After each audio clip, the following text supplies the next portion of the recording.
Oke. Assalamualaikum warahmatullahi wabarakatuh. Perkenalkan, nama saya Muhammad Zaki Afif Zainur Rahman dari Universitas Gadjah Mada bersama kedua rekan saya, Neng Wita Juwita Agustin dan Amaria Ma'rufi akan mempresentasikan hasil penelitian kami yang berjudul Peran Persepsi Risiko dan Tawakal terhadap Perilaku Protektif COVID-19 di Pesantren dan Asrama.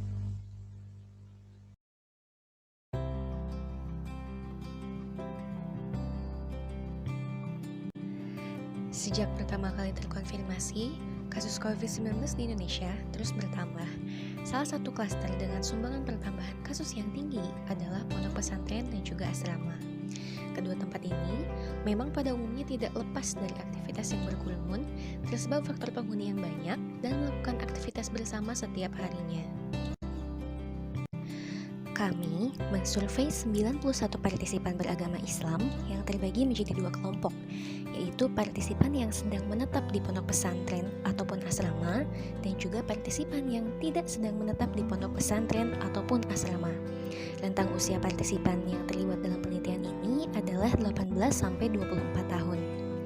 Penelitian yang dilakukan dengan metode gabungan antara kualitatif dan juga kuantitatif ini bertujuan mengetahui persepsi risiko, perilaku protektif, dan sikap tawakal selama masa pandemi. Dengan data-data demografis, skala pengukur persepsi risiko, perilaku protektif, dan juga tawakal, kami melakukan analisis dan mendapatkan hasil sebagai berikut. Pertama, tingkat persepsi risiko pada partisipan yang tinggal di pondok pesantren ataupun asrama lebih rendah jika dibandingkan dengan partisipan yang tidak tinggal di kedua tempat tersebut. Berdasarkan data kualitatif yang kami ambil, sebanyak 25 dari 38 jawaban atau sebanyak 65% partisipan mengatakan bahwa mereka merasa lebih aman ketika tinggal di pesantren dan asrama daripada ketika di rumah karena penerapan protokol kesehatan di sana lebih ketat. Namun demikian, kami perlu menggarisbawahi bahwa walaupun perbedaan ini signifikan secara statistik, perbedaan rata-rata persepsi risiko antara kedua kelompok tidak terlalu jauh. Kedua, adapun tingkat perilaku protektif dari kedua jenis partisipan tidak memiliki perbedaan yang signifikan. Mereka yang tinggal di pesantren atau asrama mempraktikkan perilaku protektif sebanyak masyarakat pada umumnya.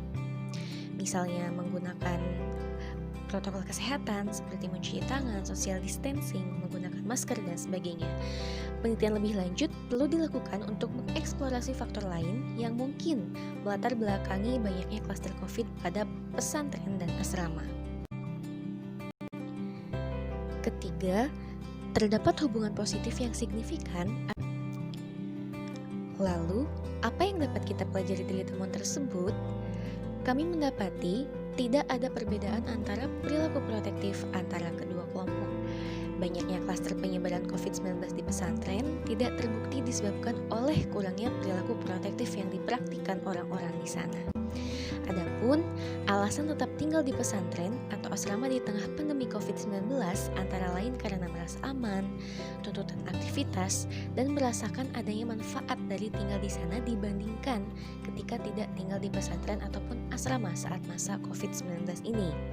Penelitian lebih lanjut perlu dilakukan dengan sampel yang lebih banyak dan representatif terhadap populasi, serta mengeksplorasi lebih lanjut faktor lain yang mungkin melatar belakangi banyaknya klaster COVID-19 di pesantren maupun asrama. Demikian presentasi dari kami. Terima kasih atas perhatiannya. Wassalamualaikum warahmatullahi wabarakatuh.